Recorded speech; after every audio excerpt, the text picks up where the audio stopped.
Hello everyone, मैं हूं आकाश गौर और आप लोग देख रहे हो आपका अपना इंडियन मेडिकल लेक्चर। मैं फिर से नया टॉपिक लेकर आया हूं आपको। नाइजीरिया मेनिंजाइटिस बैक्टीरिया होता है। वीडियो स्टार्ट करने से पहले दो तीन चीज़ें बता देता हूं। मेरे चैनल पे आप लोगों को हिंदी प्लस इंग्लिश दोनों लैंग्वेज में वीडियो मिलती है, दोनों लैंग्वेज में नोट्स मिलते हैं, समझाया जाता है। चाहे आप मेडिकल के किसी भी फील्ड से हो, GNM, BMLT, DMLT, nursing, BPT, physiotherapy, x-ray, pharmacy, किसी भी फील्ड से हो, सारे subject anatomy, physiology, microbiology, biochemistry, आपके एडिशनल सब्जेक्ट, सारे सब्जेक्ट की वीडियोस मेरे चैनल पे विजिट करो।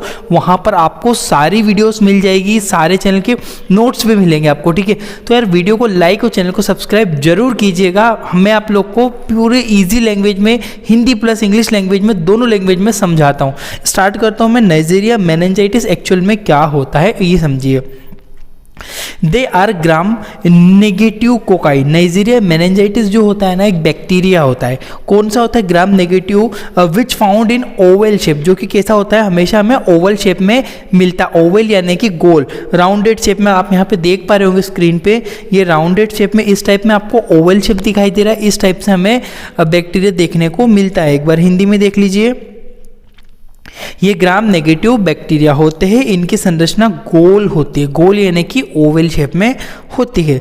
नेक्स्ट चीज, दे आर डिप्लोकोकाई। डिप्लोकोकाई का मतलब होता है कि डबल होते हैं, ठीक है। डिप्लोकोकाई का मतलब डबल होते हैं। जरा देखो, यह डिप्लोकोकाई होते हैं जब दो कोकस, समझना, कोकाई मतलब गोल है, जब दो कोकस बैक्टीरिया आपस में जुड़ते तो डिप्लोकोकाई बनाते हैं। सिंपल आप डायग्राम में देख सकते हो।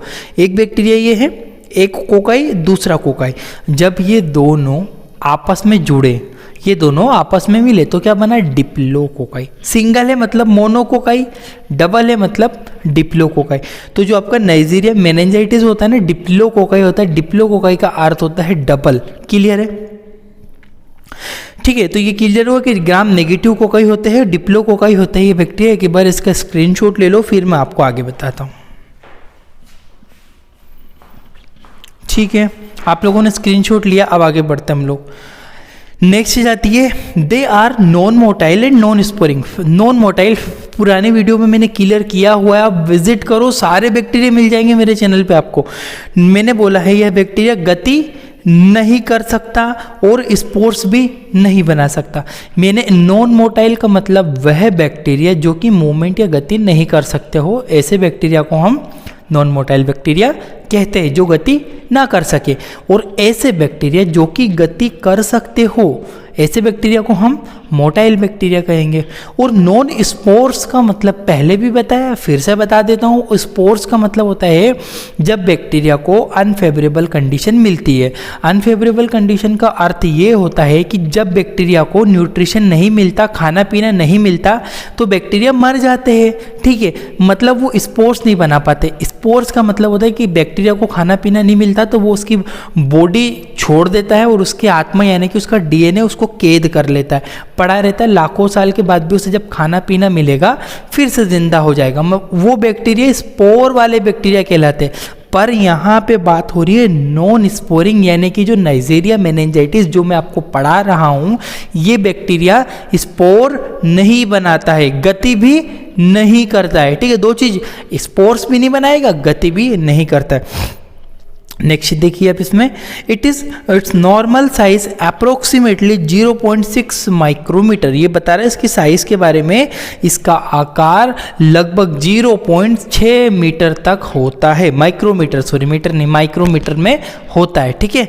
याद रखिएगा, इंपॉर्टेंट है। It is facultative aerobe. Facultative aerobe का मतलब होता है यह बैक्टीरिया फैकल्टेटिव एरोब होता है। फैकल्टेटिव एरोब का मतलब क्या? दो प्रकार के बैक्टीरिया होते हैं, एक होता है एरोबिक, एक होता है एनारोबिक। एरोबिक मतलब होता है एयर, ऑक्सीजन। वह बैक्टीरिया, वह जीवाणु जिनको ऑक्सीजन की ज़रूरत होती है, उन बैक्टीरियाओं को हम क्या कहते हैं? Aerobic bacteria. और वह बैक्टीरिया जिनको ऑक्सीजन की ज़रूरत नहीं होती है, जो ऑक्सीजन की अनुपस्थिति में ही बड़े होते हैं, ऐसे बैक्टीरियाओं को एनारोबिक बैक्टीरिया के नाम से जाना जाता है। समझ में आया? तो ये बैक्टीरिया कौन सा है? एरोबिक। ये इंपॉर्टेंट है, ये लाइन याद रखिएगा। एरोबिक किसे कहते हैं? एनारोबिक एरोबिक किसे कहते हैं, पर जो नाइजीरिया मेनिंजाइटिस मैं आपको पढ़ा रहा हूँ वो बैक्टीरिया कैसा है, ये बैक्टीरिया फैकल्टी टू एरोबिक है। एरोबिक का अर्थ जिसको ऑक्सीजन चाहिए, ये चाहिए, वो ऑक्सीजन के बिना ग्रो नहीं करेगा। क्लियर है? जरा कि इसका स्क्रीनशॉट ले लो, फिर आगे बढ़ता हूँ मैं।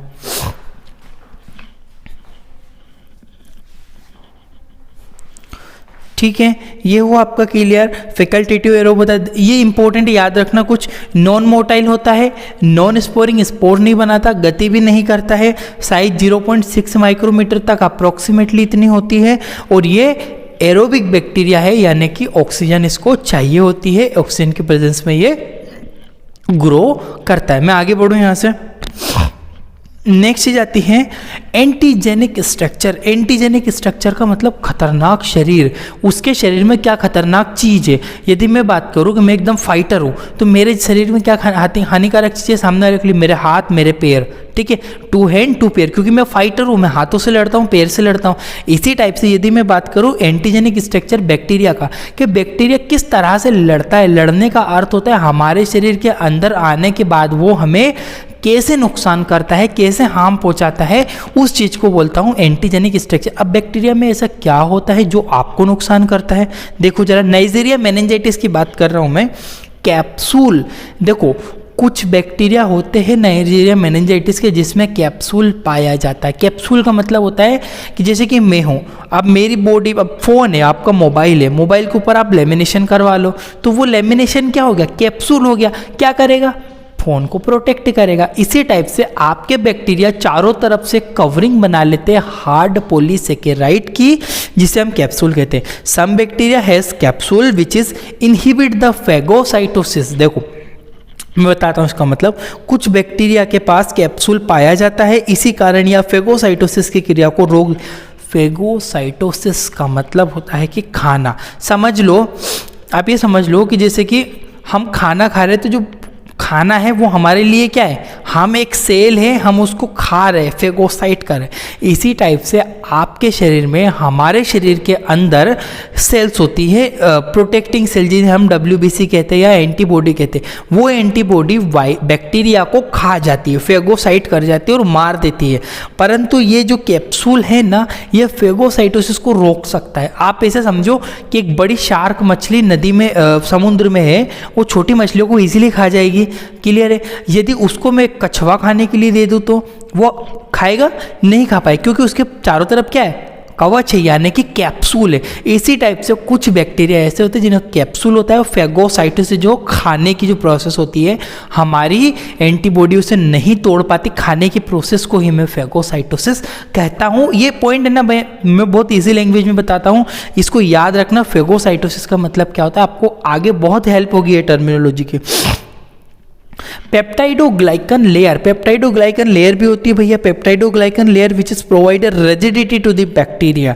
पेप्टाइडोग्लाइकन लेयर बैक्टीरिया को मजबूती प्रदान करती है। पेप्टाइड मतलब बहुत सारे, ग्लाइकन मतलब ग्लूकोज के कुछ मॉलिक्यूल, लेयर, ऐसी पेप्टाइडोग्लाइकन की एक लेयर होती है जो कि बैक्टीरिया को क्या करती है, प्रोटेक्ट करके रखती है, रिजिडिटी मजबूत बना के रखती। जरा एक स्क्रीनशॉट ले लो, फिर आगे बढ़ता हूँ मैं।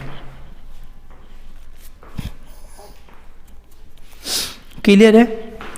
रोक के ले लिया करो, मैं थोड़ा हट जाऊंगा, आप पुश कर लिया करो, वीडियो को रोक लिया करो, फिर स्क्रीनशॉट ले लिया करो, फिर आगे चला करो, ठीक है। अब पेप्टाइडोग्लाइकन लेयर के बाद ये स्क्रीनशॉट लिया आपने एंटीजेनिक स्ट्रक्चर का।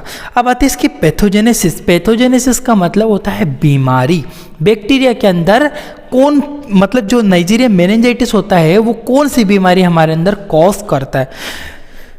Pyogenic meningitis. ये पायोजेनिक का मतलब होता है पस, मेनिंजाइटिस का मतलब क्या होता है, जरा ये समझो। Meningitis is the inflammation of brain and spinal cord. Meningitis मस्तिष्क और आपकी स्पाइनल कॉर्ड को प्रभावित करता है।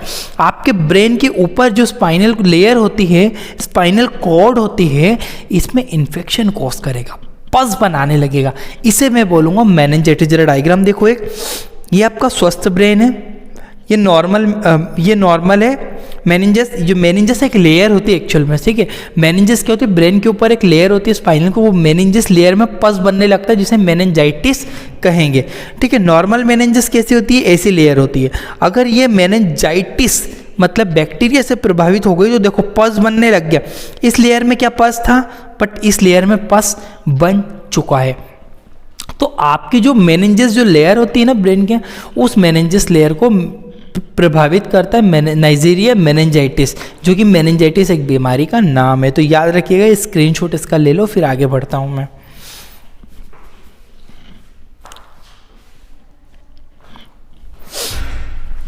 क्लियर हुआ ये? आप समझ लो एक बार, meningitis inflammation of brain spinal cord का इन्फ्लामेशन होता है, बीमारी कोस करता है। अब आगे बढ़ता हूं मैं। Lab diagnosis of Nigeria meningitis. Nigeria meningitis की लैब डायग्नोसिस क्या होती है, आप कैसे पता कर पाओगे मेनिंजाइटिस हुआ है आपको?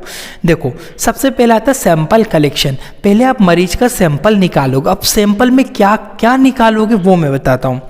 CSF आपको कलेक्ट करना है, जिसे सेरेब्रोस्पाइनल फ्लूइड कहते हैं, पीछे से निकालते हैं अपन थर्ड फोर्थ लंबर वर्टिब्रा से। CSF कैसे निकालते हैं, मेरी वीडियो डली हुई है, आप मेरे वीडियो को विजिट करो यार, मेरी बात मानो, आप लोग मेरे चैनल को जाओ विजिट करो, बहुत सारी वीडियो हिंदी इंग्लिश में मैंने डाली हुई है, सभी मेडिकल फील्ड से। यार आप ये मत सोचो कि मैं फार्मेसी हूँ, मुझे नहीं पता है, आई डोंट नो कि आप कौन हो, आप फार्मेसी वाले स्टूडेंट हो, आप नर्सिंग वाले हो, पर मैं कंबाइंड वीडियो बनाता हूँ नर्सिंग के लिए भी, फार्मेसी के लिए भी, BPT VMH BPT सभी मेडिकल फील्ड से। मैं एक का नाम नहीं ले सकता, बहुत सारी मेडिकल से, सभी के लिए वीडियो मिलेगी। CSF कलेक्ट करने के बाद आप स्पूटम, माउथ से स्पूटम ले सकते हो, नेजल स्वेब आप ले सकते हो, क्योंकि ये नोज के थ्रू ही इंटर, माउथ के थ्रू ही इंटर हो सकता है। तो ब्लड आप ले सकते हो, डेफिनेटली अगर ब्रेन तक जाएगा तो सर्कुलेशन के थ्रू जाएगा तो ब्लड में वो बैक्टीरिया मिलेगा। यूरिन आप कलेक्ट कर सकते हो पेशेंट की। तो ये एक स्क्रीनशॉट ले लो कि आपको क्या क्या सैंपल लेना होता है नाइजीरिया मेनिंजाइटिस के इन्फेक्शन में। जल्दी से गाइस स्क्रीनशॉट ले लो आप लोग। यार अगर ज़्यादा डिटेल चाहिए, ज़्यादा नोट्स की अगर रिक्वायरमेंट है, आप मुझे इंस्टाग्राम आईडी दी हुई है डिस्क्रिप्शन में, आप मुझे वहाँ से कांटेक्ट कर सकते हो, सबसे नीचे मेरी इंस्टाग्राम आईडी डली होगी। नेक्स्ट चीज़ देखो, डायरेक्ट माइक्रोस्कोपी। अब सीधे सीधे बैक्टीरिया को कैसे देख पाओगे आप? Prepare a smear by collected sample and stain the slide by gram staining. एक ग्राम स्टेन होती है, उससे स्टेन करते एंड सी अंडर माइक्रोस्कोप। देखो डायरेक्ट मतलब सीधे सीधे माइक्रोस्कोप में देख लो। डायरेक्ट माइक्रोस्कोपी का मतलब ये होता है कि जैसे मैंने नेजल स्वेब निकाला, एक कांच की स्लाइड पे इनोकुलेट करा, स्मीयर बनाई, और सीधे सीधी इस स्लाइड को माइक्रोस्कोप में अंदर जक्कर मैं देख लूंगा, उसे सीधे सीधी डायरेक्ट माइक्रोस्कोपी कहते हैं। कांच की एक स्लाइड पर लिए गए सैंपल को, निकाले गए सैंपल को एक पतली परत बनाई जाती है और इसको ग्राम स्टेन के द्वारा स्टेन कर दिया जाता है और माइक्रोस्कोप में देखा जाता है। परंतु by the direct microscopy bacteria can not easily detected, require some other test. बोलना चाहता है डायरेक्ट माइक्रोस्कोपी के द्वारा बैक्टीरिया का पूर्ण रूप से पता लगाया नहीं जा सकता है, इसके लिए हमें कुछ और अदर टेस्ट भी करना जरूरी होता है। तो याद रखना ये चीज़ बहुत इंपॉर्टेंट है कि आप डायरेक्टली एक ही चीज़ के थ्रू बैक्टीरिया को इजीली डिटेक्ट नहीं कर सकते हो। डायरेक्ट उसके लिए आपको बैक्टीरिया का कल्चर करना पड़ेगा, बैक्टीरिया को ग्रो करवाना पड़ेगा, ये सारी चीज़ें आपको करवाना पड़ेगी। क्लियर है? आगे बढ़ता हूँ मैं यहाँ से। एक स्क्रीनशॉट लेना चाहते हो तो आप डायरेक्ट माइक्रोस्कोपी का स्क्रीनशॉट ले लो। आगे बढ़ता हूँ मैं। यहाँ से आता है आपका कल्चर प्रोसेस। अब आप कल्चर कैसे करोगे बैक्टीरिया का, आप उगाओगे कैसे वो देखो। Culture is a process in which bacteria are growing and multiplying. बोलना चाहता है कल्चर एक ऐसी प्रक्रिया होती है जिसमें बैक्टीरिया बड़े होते हैं, साथ ही साथ अपने जैसे दूसरे बैक्टीरिया को भी बनाते हैं। यहाँ पे मिस्टेक हुई है थोड़ी सी, ये आप करेक्ट कर लेना। अपने जैसे दूसरे बैक्टीरिया को बनाते हैं, ठीक है। ये भी इंपॉर्टेंट है कि जो बैक्टीरिया होते हैं अपने जैसे दूसरे बैक्टीरिया को बनाते हैं वो कल्चर की प्रोसेस में। For culturing of Nigeria meningitis bacteria many culture media required, many culture media use. देखो बैक्टीरिया के कल्चर के लिए हम बहुत सारे मीडियाओं को इस्तेमाल करते हैं। कौन कौन से मीडिया का इस्तेमाल करते हैं कल्चर के लिए? मेनली इसमें ब्लड अगार का इस्तेमाल होता है। देखो क्या होता है ब्लड अगार, जैसे हम खाना खाते हैं तो वो खाना हमारे लिए न्यूट्रिशन है, इसी टाइप से बैक्टीरिया को खाने के लिए कुछ न्यूट्रिशन चाहिए होता है। वो क्या होता है?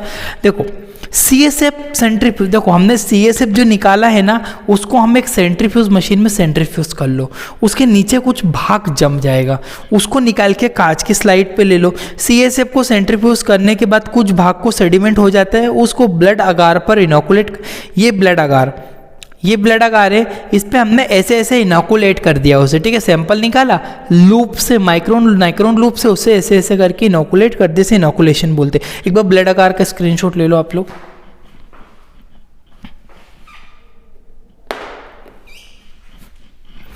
ठीक है, आगे बढ़ता हूँ मैं यहाँ से। अब देखो बायोकेमिकल टेस्ट में एक ही टेस्ट लगाते हैं, कैटालिस, क्योंकि कैटालिस एक एंजाइम होता है जो कि बैक्टीरिया के सेल वॉल के अंदर पाया जाता है। यदि बैक्टीरिया उपस्थित है तो कैटालिस टेस्ट पॉजिटिव आएगा। All Neisseria meningitis are catalase positive, catalase एक टेस्ट होता है, नाइजीरिया मेनिंजाइटिस जो कैटालिस पॉजिटिव होता है। देखो कैटालिस टेस्ट में करते क्या है, एक स्लाइड लेते हैं, स्लाइड में हम कैटालिस नेगेटिव बैक्टीरिया बताया गया, इसमें कैटालिस पॉजिटिव। देखो इसमें क्या करना है, सिंपली स्लाइड लेना है, उसके ऊपर हमको बैक्टीरिया की कॉलोनी डालनी है, ऊपर से H2O2 हाइड्रोजन पेरोक्साइड डालना है। बबल आया तो पॉजिटिव, नहीं आया तो नेगेटिव। अगर डिटेल से टेस्ट को समझना है विजिट करो आप चैनल को जाके। लास्ट में आता है आपका AST, एंटीबायोटिक सेंसिटिविटी टेस्ट। जो आपने बैक्टीरिया को निकाला है, बड़ा करवाया है, वो बैक्टीरिया कौन से मेडिसिन के द्वारा मरेगा, ये प्रोसेस देखने के लिए हमें AST, एंटीबायोटिक सेंसिटिविटी या एंटीबायोटिक ससेप्टिबिलिटी टेस्ट को करना जरूरी होता है। देखो antibiotic sensitivity detection of sensitivity of medicine against bacteria, bacteria के अगेंस्ट जो प्रोड्यूस हुई उसको डिटेक्ट करते हैं।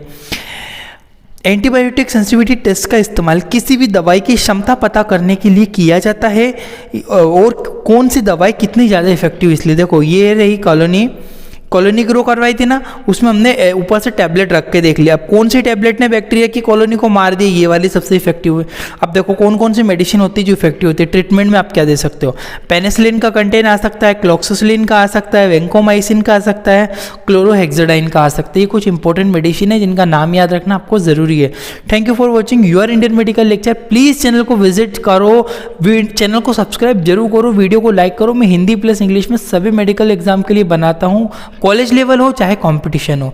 थैंक यू फॉर वॉचिंग, आपका अपना इंडियन मेडिकल लेक्चर।